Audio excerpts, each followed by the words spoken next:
Oke, hari ini kita akan belajar untuk mengerjakan soal jurnal umum. Di sebelah kanan sudah terdapat 5 soal tentang jurnal umum. Kemudian di sebelah kiri saya sudah menyiapkan tabel tempat di mana kita akan mengerjakan jurnal umum. Nah, bentuk tabel dari jurnal umum adalah sebagai berikut. Yang pertama, bagian atas terdiri dari identitas, yaitu nama perusahaannya, yaitu PT Jaya Abadi. Lalu yang kedua bentuk laporannya adalah berbentuk jurnal umum, dan yang ketiga adalah periode dari transaksi jurnal umum tersebut, yaitu periode Januari 2018. Nah, jika kita ingin membuat jurnal umum, maka pastikan identitas ini harus kita tulis supaya pembaca laporan bisa mengerti dan memahami bahwa itu merupakan jurnal umum dari suatu perusahaan tertentu dan periodenya juga bisa diketahui. Jadi jurnal umumnya dapat diketahui dan dikenali. Nah, ini sangat penting sekali untuk si pembaca agar bisa memahami dan mengerti. Nah, kemudian bentuk tabelnya adalah seperti ini, terdiri dari tanggal, keterangan, ref, kemudian tabel debit dan kredit. Nah, langsung saja kita masuk ke dalam soal latihan yang pertama, yaitu pada tanggal 5 Januari tahun 2018, Pak Jaya menginvestasikan uangnya sebesar 500 juta rupiah pada perusahaan PT Jaya Abadi. Nah, Pak Jaya sebagai pemilik menyetorkan uangnya sebesar 500 juta rupiah. Perlu diingat bahwa uang milik pemilik dengan uang perusahaan itu harus terpisah. Walaupun Pak Jaya statusnya sebagai pemilik, tapi kekayaan Pak Jaya harus terpisah dengan kekayaan perusahaan. Tidak boleh dicampur. Nah, pada saat kita mengerjakan soal akuntansi ini, maka posisikan diri kita sebagai akuntan. Jadi bukan sebagai pemilik, tapi sebagai akuntan atau orang yang melakukan pencatatan dari setiap transaksi. Nah, karena bulannya Januari, maka di sini di bagian tabelnya dituliskan Januari. Tanggalnya adalah tanggal 5, jangan lupa untuk ditulis. Keterangannya adalah menginvestasikan uang sebesar 500 juta rupiah. Berarti itu mempengaruhi kondisi keuangan dari perusahaan PT Jaya Abadi. Karena ada uang masuk yang disetorkan oleh Pak Jaya sebagai pemilik, maka kas perusahaan tersebut akan bertambah sebesar 500 juta rupiah. Nah, selain itu, selain mempengaruhi kas, investasi oleh pemilik sebagai modal awal, maka juga akan mempengaruhi modal. Ya, maka di sini modal juga bertambah. Nah, ketika modal bertambah, posisinya yaitu di kredit, yaitu sebesar 500 juta rupiah. Nah, seperti ini ya. Besarnya adalah 500 juta rupiah.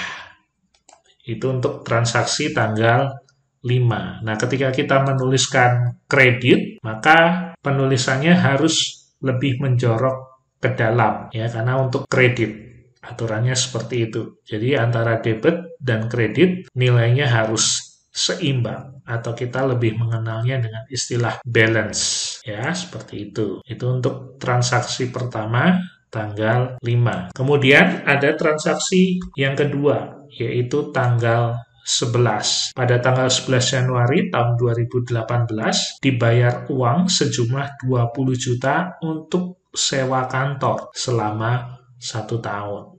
Jadi PT Jaya Abadi mengeluarkan uang sejumlah 20 juta rupiah untuk sewa kantor selama 1 tahun. Nah, berarti ada perubahan dalam keuangan PT Jaya Abadi, yaitu ada biaya yang harus dibayarkan.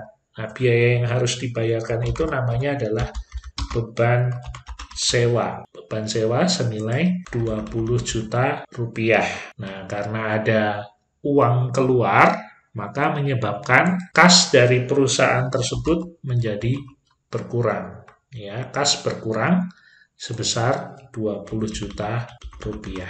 Nah, jangan lupa untuk penulisan akun kredit maka harus lebih menjorok ke dalam. Seperti itu. Kemudian transaksi berikutnya yaitu transaksi yang ketiga yaitu tanggal 15 Januari membeli peralatan dan perlengkapan kantor masing-masing sebesar 10 juta rupiah dan 5 juta rupiah. Nah, di sini ada akun peralatan dan perlengkapan. Antara peralatan dan perlengkapan ini berbeda. Kalau peralatan itu tidak habis pakai. Biasanya pemakaiannya lebih dari 1 tahun dan bisa mengalami yang namanya penyusutan. Sementara perlengkapan ini langsung habis dalam sekali pakai. Nah, contohnya peralatan. Misalnya saya punya usaha laundry. Yang masuk peralatan adalah mesin cuci.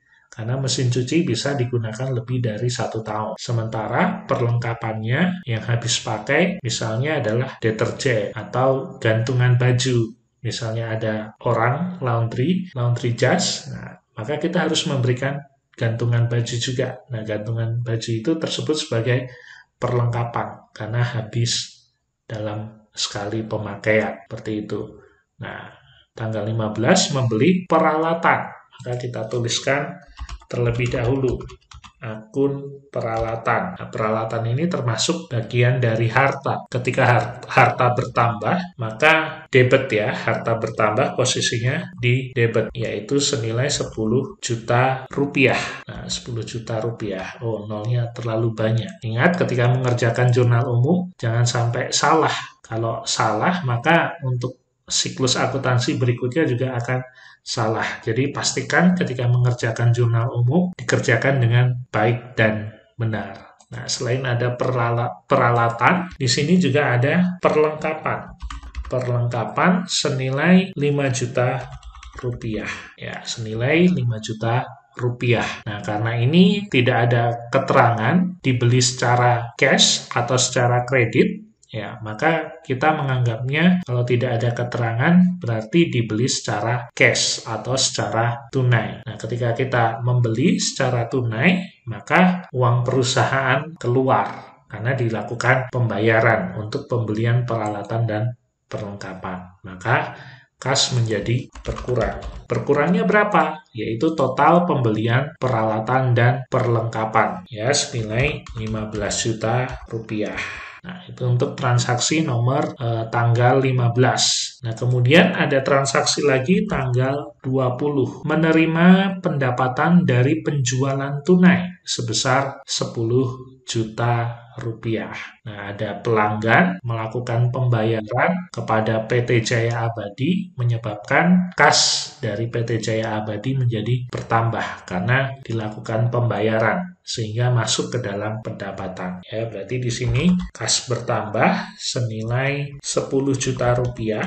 Kemudian yang bertambah lagi apa? Yaitu pendapatan, ya, pendapatan jasa.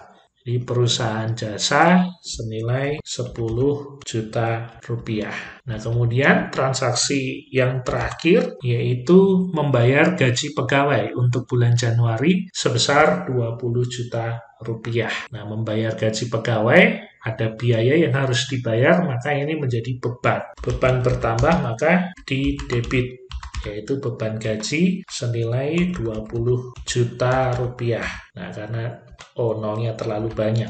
Nah, karena ada uang keluar, maka kasnya juga berkurang. Nah, kas berkurang, kas merupakan bagian dari harta, maka kas berkurang posisinya adalah di kredit. Nah, jangan lupa untuk di terakhir kita total atau kita jumlahkan semuanya antara debit dan kredit harus balance, ya, harus seimbang. Kita cek hasilnya berapa? Hasilnya adalah 565 juta rupiah. Nah, debit dan kredit harus seimbang, ya, antara debit dan kredit harus sama besarnya.